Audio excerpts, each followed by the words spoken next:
hablando de cosas que tienen que ver con inquietudes y movimientos que pasan en la ciudad. En este bloque tenemos un invitado, un amigo de la casa, que tiene esta presentación.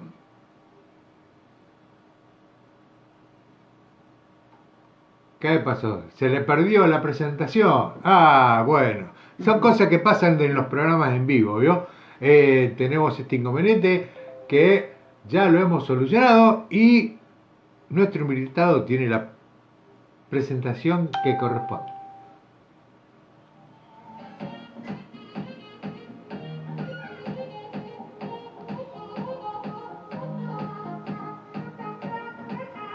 ¿4 o 5 años de secretario general? 5. ¿5? Segundo periodo. Sí, segundo periodo. 5 años y medio. Sí. Muy bien, nos vamos a meter en la próxima presentación. Su nombre es Fernando, nació un 7 de febrero. Está atravesando el segundo mandato del Secretariado General de ATE, de los Trabajadores del Estado. Es hincha de River. Bueno, algún defecto tenía que tener. Sufre y mucho con su equipo favorito. Nos visita hoy, de la mano de Dylan Dragstore, 24 horas, el señor Fernando Perico Pérez.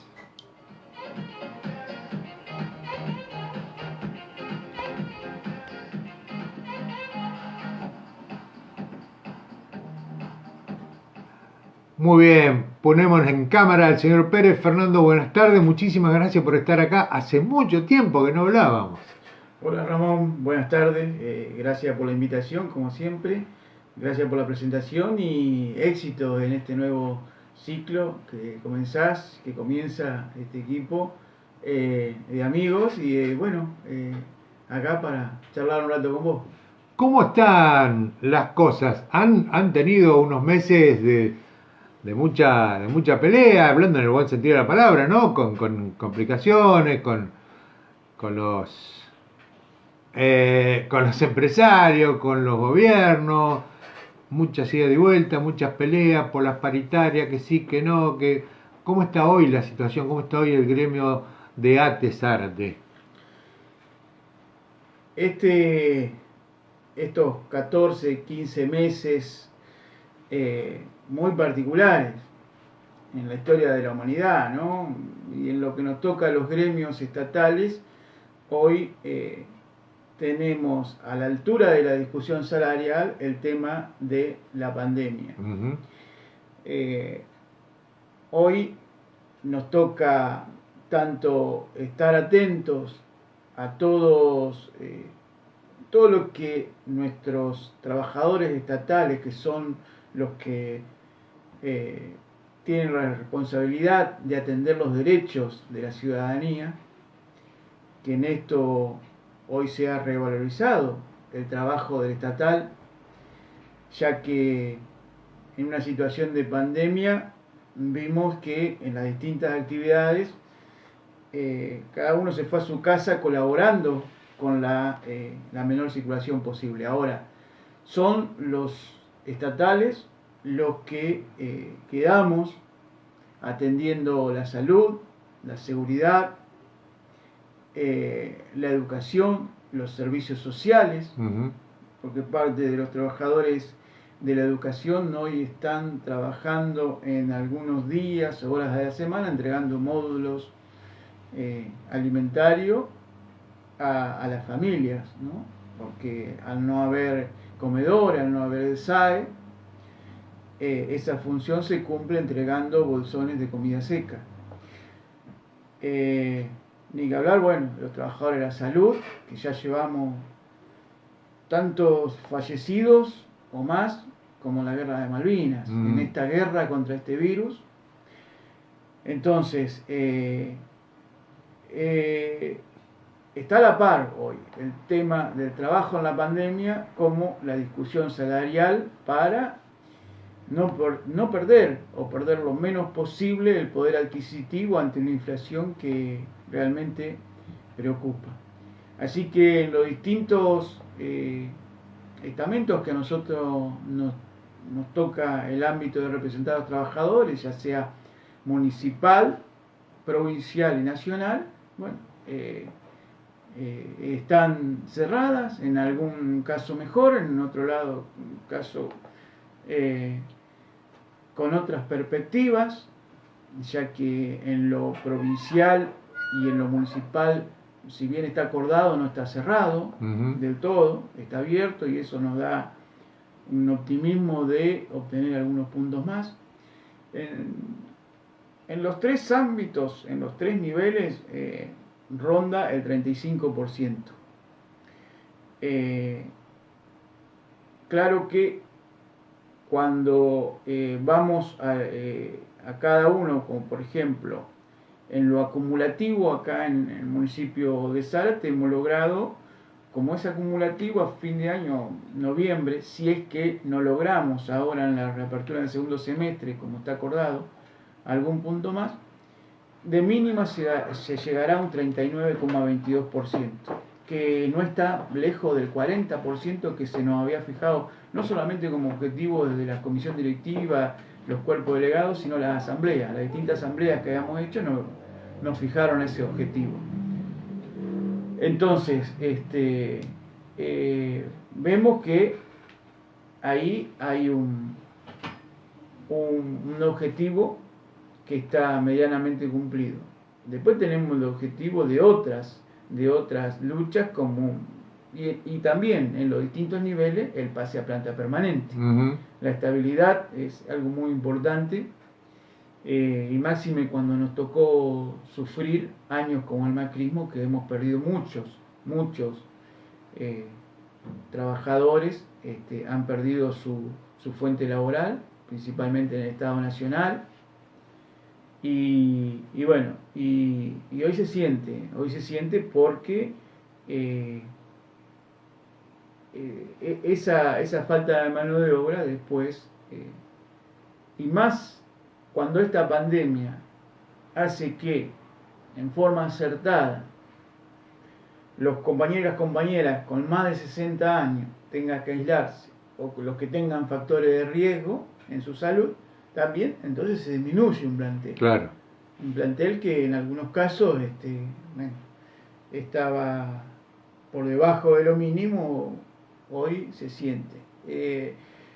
Y otra cosa, Ramón, esta pandemia nos hizo ver que, por un lado, hay una ley que fijaba los servicios esenciales, que son los de energía, suministro de energía, suministro de agua potable, bomberos, control aéreo, telefonía. Y hoy, al inicio de la pandemia y en el transcurso, nos fuimos dando cuenta de que hay otros servicios, tanto públicos como privados, que son esenciales. Es esencial, o de mínima ininterrumpible, el cuidado de los menores de edad en las casas de abrigo, en Hogar Evita. Sí. Las compañeras ahí no pararon nunca. No solamente no pararon nunca, sino que al igual que nuestros compañeros esenciales de Natucha, quedaron afuera del plan, de la etapa del personal estratégico. Como sí entró el personal de seguridad, como sí entró el personal de educación, ese personal de la casa de abrigo hoy está sin vacunarse. Ya te digo, igual que el personal esencial de Atucha, que tiene que seguir trabajando, que hemos tenido lamentables muertes, muertes evitables o muertes anunciadas, como dijo el secretario gremial de la Junta Interna nuestro. O otro servicio que nosotros damos cuenta que es esencial e interrumpible, los compañeros municipales, porque lo dijo hasta el propio Ariel Ríos en una reunión de paritaria, cuando antes del reinicio de la fase 1, o sea, antes de la segunda ola, cuando estábamos discutiendo paritaria, él coincidió con el pedido nuestro que los municipales sean vacunados. ¿Por qué? porque él nos decía, cuando vuelva a la fase 1, si vuelve en algún momento, que volvió estos 9 días pasados, todo el mundo a la casa, ahora los únicos que quedan trabajando en la calle, Claro. sepultando en el cementerio, inspeccionando lo que haya que inspeccionar, haciendo el control Vehicular y vehicular, todo. todo son los municipales, entonces, y sin vacunarse. Y el trabajador del cementerio está todos los días ahí haciendo el servicio con fallecidos por COVID. En el 60% de los casos, 70% de los casos, en algunos días, son casos por COVID positivo. Entonces, y es un riesgo latente. Es un riesgo, es un riesgo. Uno entiende que esto no hay mala fe, esto fuimos aprendiendo día a día, la pandemia es algo que nos agarró de sorpresa al mundo y que día a día estamos aprendiendo. Pero bueno, es nuestro deber reclamar, ser la voz de esos compañeros y compañeras que bueno, que tienen el derecho a que le reclamemos la vacuna como el salario. ¿Sí? Fernando, no puedo dejar de preguntarte, porque uno ve en las redes sociales hay mucha queja, mucha crítica de los vecinos de la ciudad por el estado actual, que no es de ahora, sino que viene de hace mucho tiempo, el cementerio de Zárate. Casualmente hoy a la mañana me llegaron fotos a mí de una vecina que fue a llevarle flores a su madre, que hace 90 días que falleció, y se encontró con que las flores que llevan los deudos están tiradas, las macetas rotas, las paredes de los nichos se están viniendo abajo, y la vecina me decía que es una pena que el Estado municipal no vea o no se preocupe por las condiciones en las cuales están los muertos en el cementerio. Y ella lo decía con todo el dolor del alma, no quiero ni siquiera ponerle una placa a mi madre porque tengo miedo que me la roben. Digo, ¿hay alguna forma, existe algún diálogo de parte de... Yo sé que ustedes trabajan y mucho, porque de hecho he estado en asamblea que han hecho ustedes con los compañeros del cementerio. ¿Se puede revertir esa situación? ¿Hay interés por parte del municipio de hacerlo o está todo en stand-by por el tema de la pandemia? Esto yo no tiene nada que ver con la pandemia. La desidia y la dejadez, el desinterés que hay por el cementerio viene de muchos años anteriores a la pandemia. Y tu invitado que me precedió acá, yo lo escuchaba, cuando vos le preguntabas por la seguridad en Zárate está cada vez peor, cada vez peor. Y desde ahí no se entiende porque esto, en el cementerio hay dos problemas principales, que quizás están relacionados entre sí. Pero primero, tenés el problema, que para mí es el principal, sin dejar de merecer a esa vecina que se quejaba porque le roban las flores, le roban las placas. El problema del mal servicio, vos decías Estado, yo difiero a veces cuando digo, es el gobierno municipal, el Estado lo conforman los trabajadores y el Ejecutivo, pero en esto es responsabilidad netamente del Ejecutivo, del gobierno. Entonces, ¿a qué me refiero? A que no podemos tener 5 o 6 ataúdes amontonados en la capilla porque no funciona el elevador. ¿Todavía? Volvió a romperse las ruedas, el nuevo elevador, el tipo tijera, que tenía que ser resguardado en una oficina de administración, que estaba vacía porque se robaban las computadoras. Y está roto el montacargas porque hurtan los cables. Ya perdimos la cuenta de cuántas veces hurtaron los cables. Pero esto es por una desidia de la Secretaría de Seguridad, que no le supo encontrar la vuelta a poner de mínima 2 serenos. Esto se soluciona poniendo 2 serenos. Porque vimos que cuando nosotros nos quejamos hace unos meses atrás y pusieron una ronda de un móvil de DPU, disminuyeron no solamente los hurtos, sí, los destrozos, sino las profanaciones. Lo que es indignante son las profanaciones, sí, también. Encontrar que los compañeros entran a las 7 de la mañana y encuentran los ataúdes fuera de los nichos, es totalmente indignante que eso pase. Y ni que hablar de las familias que están esperando, sí, reiterar el dolor que fue llevar el fallecido al cementerio. Y ahora están esperando reiterar ese dolor para llevarlo a un nicho del cual son dueños. Porque recordemos, la fila de nichos que están encima en el 4.º y 5.º nivel no se puede acceder porque no anda el elevador. Y cuando anda el elevador, tenemos problemas con el montacarga. Y no le encuentran una solución, que la solución puede ser hasta en forma alternativa contratar una grúa. Una forma de batería para subir un auto elevador, sí. Sí, algo. Pero no tienen ni el interés ni el ingenio para solucionar ese problema. Nosotros, ahí hay un problema también social, el tema de que a la noche hay una especie de albergue. Hay muchachos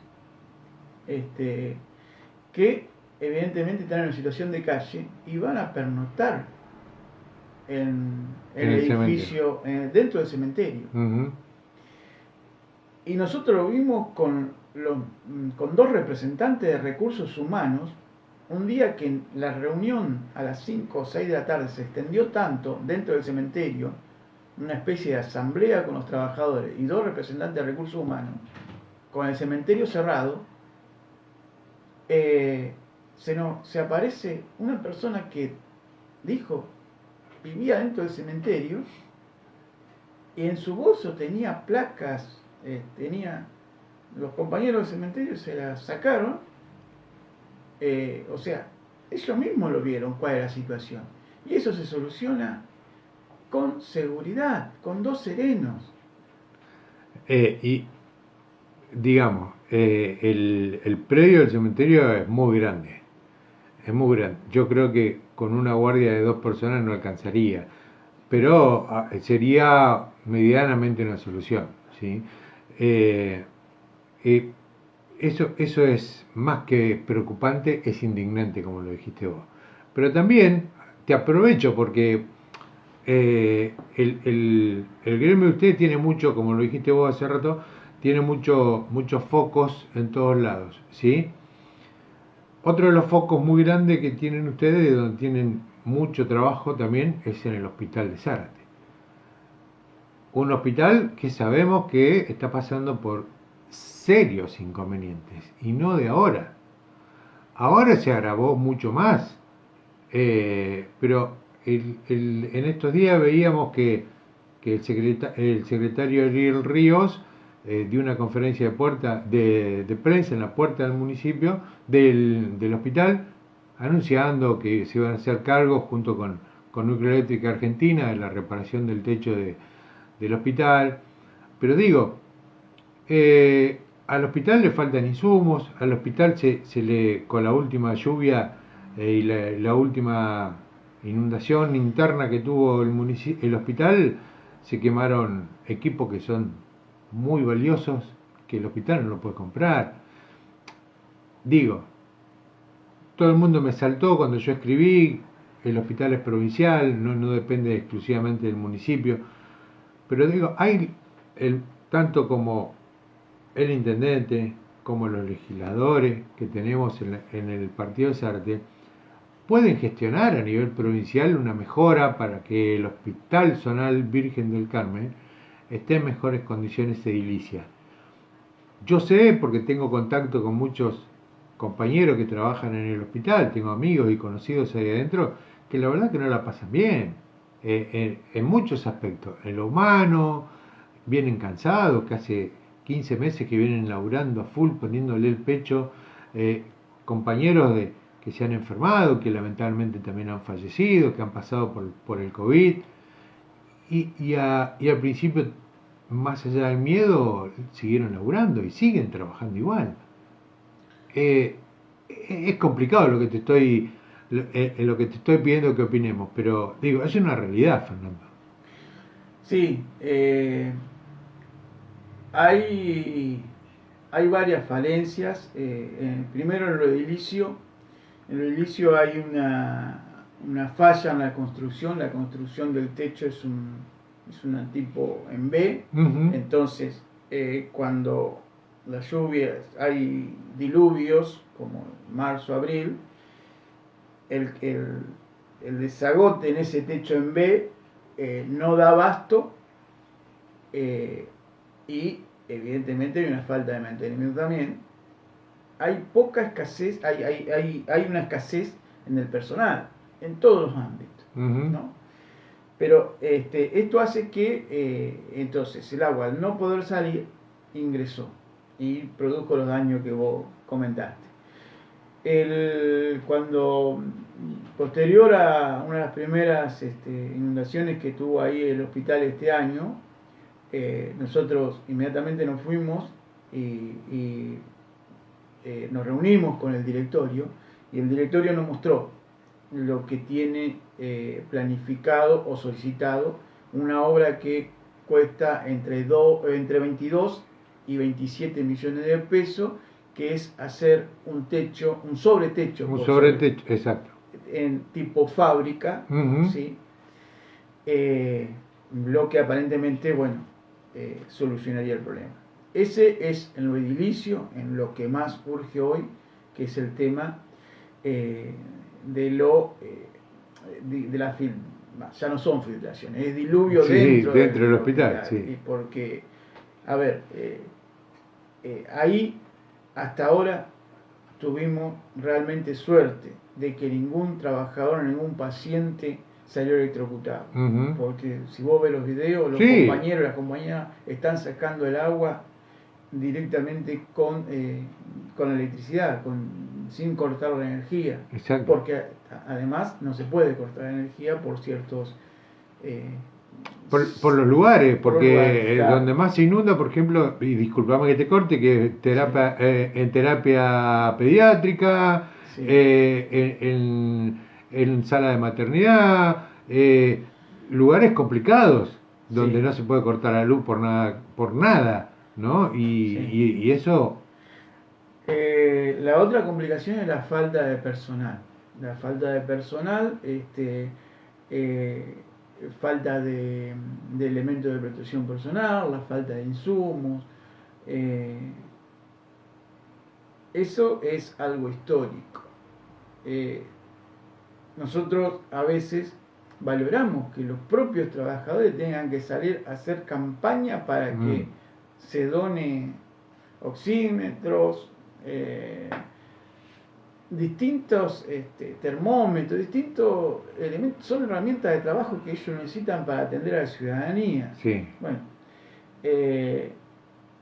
y por suerte, a raíz del cambio de la Secretaría de Salud del municipio, se interrumpió una especie de, no sé, absurda competencia, sí, entre lo que era el personal del Favaloro, o sea, los directivos del Favaloro y los directivos del Hospital Virgen del Carmen, en donde ponían a los trabajadores en discusiones, en plena pandemia, en donde llegaba la ambulancia del Favaloro y estaban ahí, uno tenía la orden de dejarlo en el hospital y los otros decirle, no, hacete cargo vos, y era una discusión. Por eso fue en la anterior secretaría. Sí. Por suerte eso se subsanó, eso no existe más ahora. Evidentemente eso venía desde una tosudez de la secretaria anterior de salud en el municipio, y eso no está más, por suerte, porque si no era Sí, también era un otro tema condimento sí. bastante complicado que los propios trabajadores que, acordémonos, Ramón, habían ingresado para el Hospital Virgen del Carmen en el 2015. O sea, el UPA directamente iba a depender del Hospital Virgen del Carmen provincial. Sí, recuerdo, y que en una movida estratégica, en una sesión del Consejo Deliberante, quedó en manos del municipio. Con la promesa que a los 6 meses quedaban en planta permanente. Sí. Hoy esos compañeros todavía están precarizados. Casi 6 años después, estamos pasando de a uno por mes, y que nos queda es la Secretaría de Salud en el municipio, que hoy es la que lleva en gran porcentaje todo el trabajo en esta pandemia, está precarizada, con sueldos por debajo de los 30.000 pesos. Sí, soy consciente de eso porque me llegan los reclamos. Entonces, aprovechamos también para que esto les llegue a los vecinos, que muchas veces se enojan y agreden, tanto en el Favaloro como a nuestros compañeros en el Hospital Virgen del Carmen. Y teniendo en cuenta que esos compañeros, si bien hay una necesidad económica, un trabajo, pero muchas veces se hace por vocación. Sí, el 80% es vocación. Es vocación. Sí, tanto de enfermero como de médico. Y la verdad que cobran tenemos sueldos médicos obstetras que hace 20 años están, algunos monotributistas y otros mensualizados, profesionales de la salud. Entonces,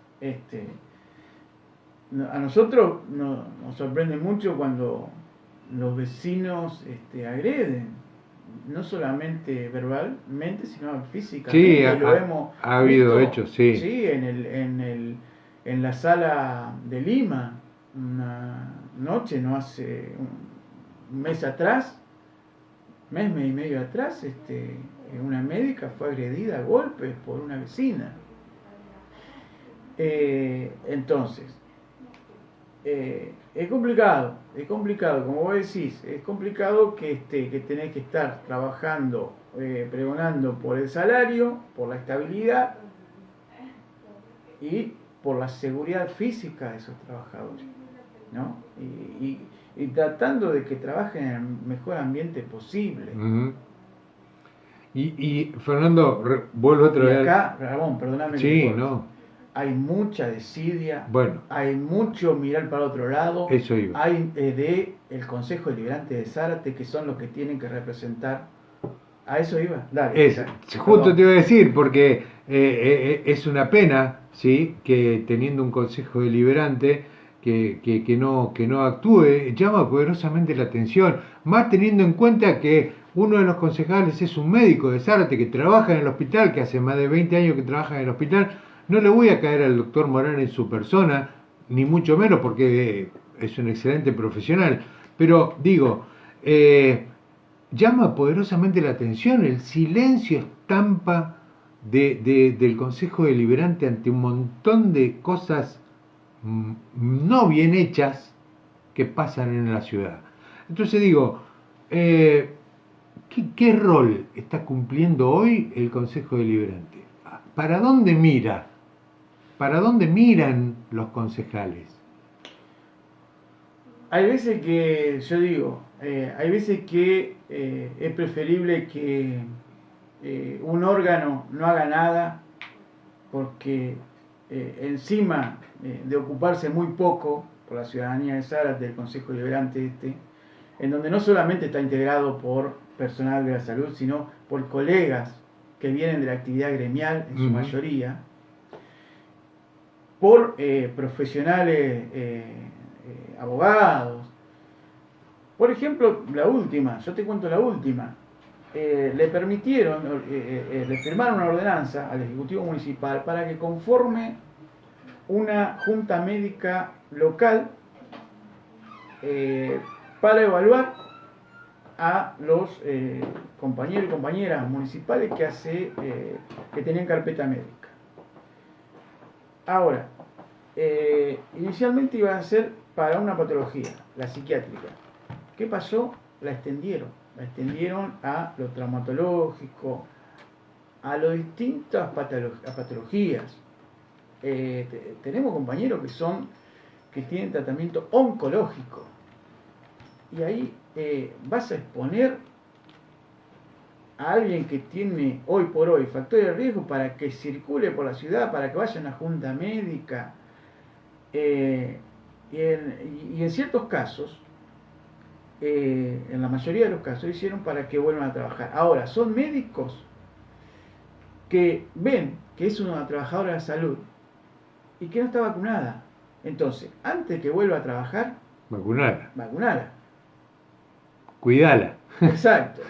Entonces, de nada sirve que hagan una foto felicitando al personal de salud, sacándose una foto, cuando después le habilitas una herramienta para la persecución. Para la persecución. ¿Sí? Y más para la persecución. Para que vuelva a trabajar alguien que tiene un factor de riesgo y que si se contagia, va a ser una muerte como la de Atucha, una muerte anunciada. Entonces, hay una negligencia.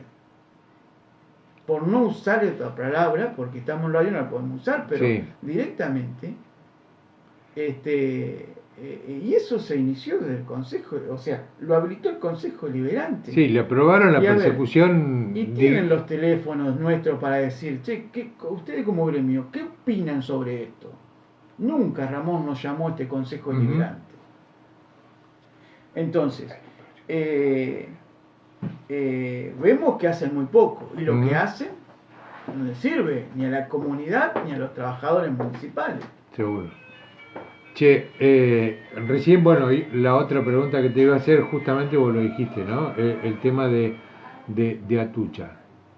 Atucha es una empresa del Estado, donde ustedes también tienen una representación gremial, y hace poco tiempo atrás, lamentablemente, hubo que lamentar el fallecimiento de dos compañeros que trabajaban ahí, afiliados a otro gremio, en el cual este gremio también ponía en discusión el tema de los protocolos y también en cierta medida acusaban a la empresa de una persecución por parte de los mandos medios, vamos a ponerle un título.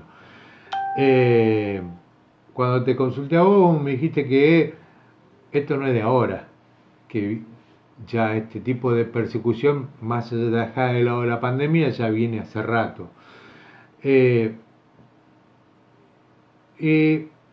Lo que te quiero preguntar, o lo que te quiero invitar a que debatamos, es hasta qué punto se puede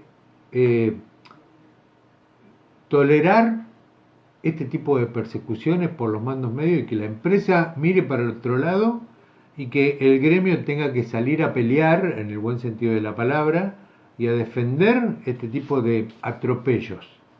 Porque si uno lo mira finitamente, es un atropello hacia un trabajador. Sí. A ver, vos ayer fuiste testigo de una de las actividades de la Comisión Mixta Distrital de Salud y Seguridad en el ámbito de educación de Zárate, donde lo conformamos todos los gremios con ámbito en la educación, tanto auxiliares de educación como docentes, porque creemos que el tema, estamos convencidos a nivel provincial, que el tema de la seguridad no es un tema de un solo gremio. En el Estado está la pluralidad sindical, y desde ahí la responsabilidad de todos los gremios involucrados en algo que hoy nos preocupa a todos, como es la bioseguridad. Este tipo de comité, es cierto, surgieron o resurgieron a raíz de las muertes de Sander Rubén en el partido Moreno el 2 de agosto del 2018. Cosa que en Atucha no se pudo revertir. Ahí somos 5 gremios con ámbito, pero la empresa permite que solamente los 2 gremios signatarios de los convenios colectivos conformen el comité mixto de salud y seguridad. Con lo cual, no le dan la voz, no a los gremios, a todos los trabajadores, porque los trabajadores son representados a través de sus gremios. Entonces ocurre esto, que termina otra vez. Ya hace 5 años hemos tenido una muerte, un accidente de un compañero, pero esta vez eran, como lo dijo un compañero nuestro, eran muertes anunciadas. ¿Por qué? Porque nosotros veníamos viendo y veníamos denunciando internamente,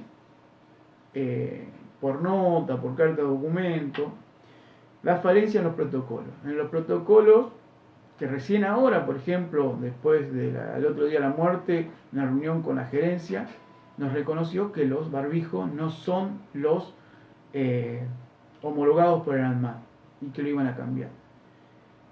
De que se iban a hacer testeos. De que hay cierta razón en lo que nosotros denunciamos, que el tema del ingreso en el mismo horario es un tema en un embudo. Pero lo único que hicieron es dar una ventana de 20 minutos. No soluciona para nada cuando tienen que entrar más de 700 compañeros y compañeras.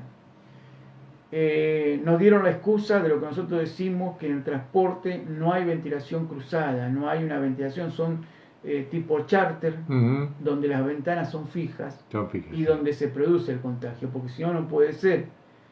El compañero de 33 años que falleció estuvo 13 meses trabajando en forma remota de su casa, porque lo que hacía era la programación de la tarea en una PC de escritorio, en forma tosuda.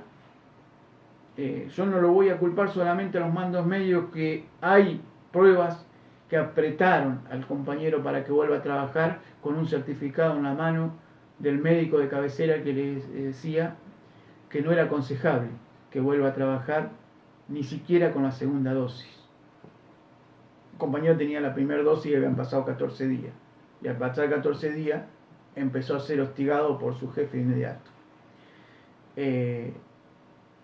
Pero además, nosotros en el complejo de Atucha tenemos también ámbito en la obra Karen, que es de CONEA, donde ahí sí tenemos otro tipo, digamos, de injerencia más directamente, porque ahí aceptan la prioridad sindical y tienen la misma voz todos los sindicatos. Nosotros hace 2 meses impedimos que un compañero de CONEA, chofer, que estaba siendo obligado a presentarse a trabajar con la misma patología de este compañero, impedimos que vuelva a la actividad presencial. Y creo que le salvamos la vida, haciendo la comparación, que las comparaciones son odiosas, pero le salvamos la vida. En cambio, acá, y de ahí la indignación de la familia de este compañero, porque volvió y a los 2 días se contagió y a los 3 días falleció, después de estar 13 meses en la casa trabajando. ¿Qué cambiaba? Claro, no cambiaba nada. ¿Qué cambiaba que siga trabajando? Fernando, se nos termina el tiempo. Te agradezco muchísimo estos 40, 50 minutos de charla que tuvimos. Como siempre te digo, gracias, y bueno, los micrófonos de este programa están a disposición de ustedes para lo que lo necesiten, y a seguir laburando y cuidándose, no queda otra. Un gusto, Ramón, porque yo no lo veo ni como una entrevista ni nada, es una charla entre amigos, y la verdad que te agradezco esta oportunidad también de, en esta charla de amigos, poder llegar a la ciudadanía y hacer público lo que por ahí no se conoce, ¿no? Así que desde ya agradecido y bueno, reitero, el éxito en este nuevo ciclo. Gracias, muchas gracias. Ahí pasaba el señor Fernando Pérez. Vamos a un pequeño corte y venimos con el último bloque del programa. Es una realización de RD Producciones.